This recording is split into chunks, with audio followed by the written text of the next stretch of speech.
And now for something completely different.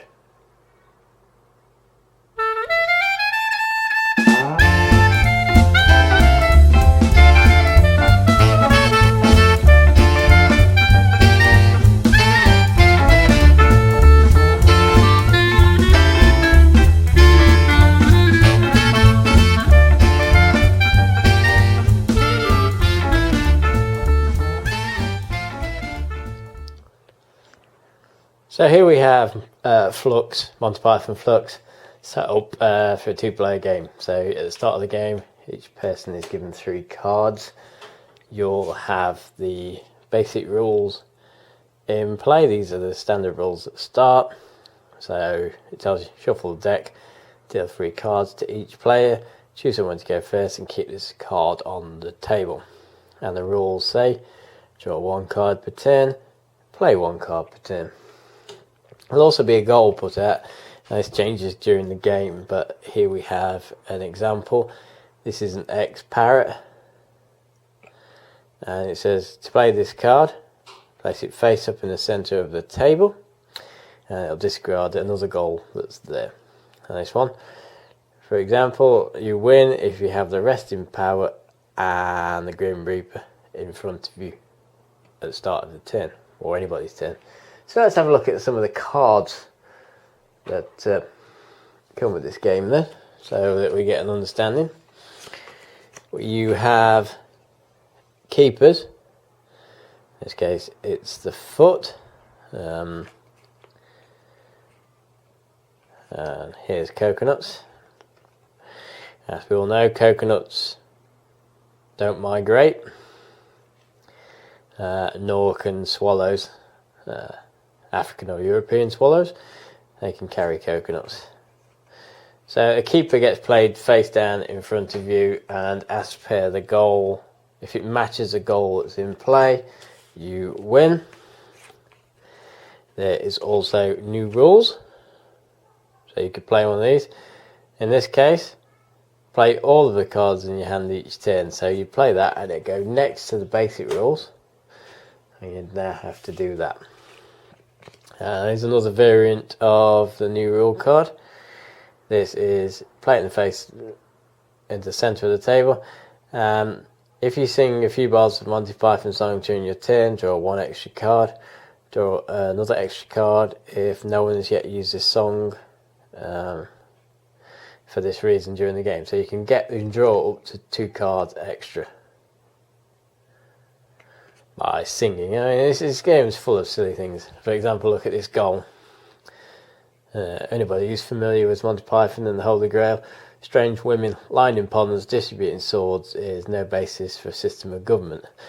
Just because some moistened tart handed you a scimitar, and so on and so forth. Now what you can get to disturb the game is creepers. Now if you draw one of these, this card goes in front of you. It must place in front of you as soon as you get it. So it doesn't affect you having your normal turn. So if you pick this up, it goes straight out. Essentially, it stops you from meeting a goal. You cannot win if you have this goal, unless the goal says otherwise. Now, some goals do let you win with creepers, but mostly they're bad.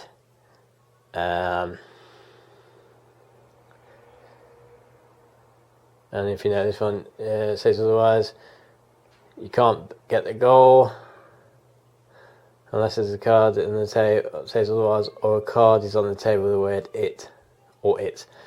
Because obviously the knights are saying they demand shrubbery, but also you can't say the word it.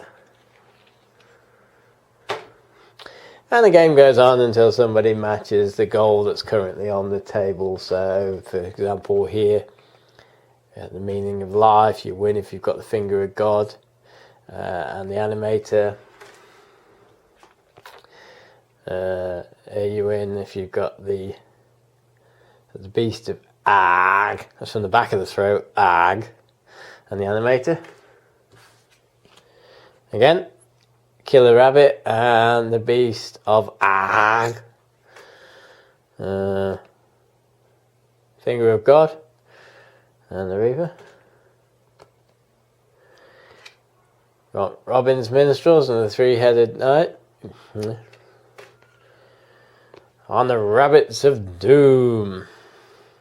So the Killer Rabbit and the Trojan Rabbit. And so on and so forth, with rules changing, actions being played, and so on and so forth. So that's Fluxx. Well, in this case, like I said, Monty Python Fluxx. Some people like it, some people don't. Well, let's see what I think of it in the wrap-up. So that was Monty Python Fluxx. An interesting card game. I've not played any other variant of Fluxx other than this. It's humorous. Well, I love Monty Python, especially the Monty Python and the Holy Grail. It's one of my all-time favourite films. Hilarious, and the jokes from that film are in the game. The trouble is, more than 2 players, the game drags. It goes on and on and on. The goals change, the rules change, the keepers, the creepers. It's all over the shop. Fun, but takes far too long to play, I think, for what it is. But 2 players, the game can last minutes or about half hour, depends. So yeah, not a bad game, but not one of my favourites, I have to say. So that's it. That's Monty Python Fluxx. Thanks for watching. Stay tuned for another episode soon.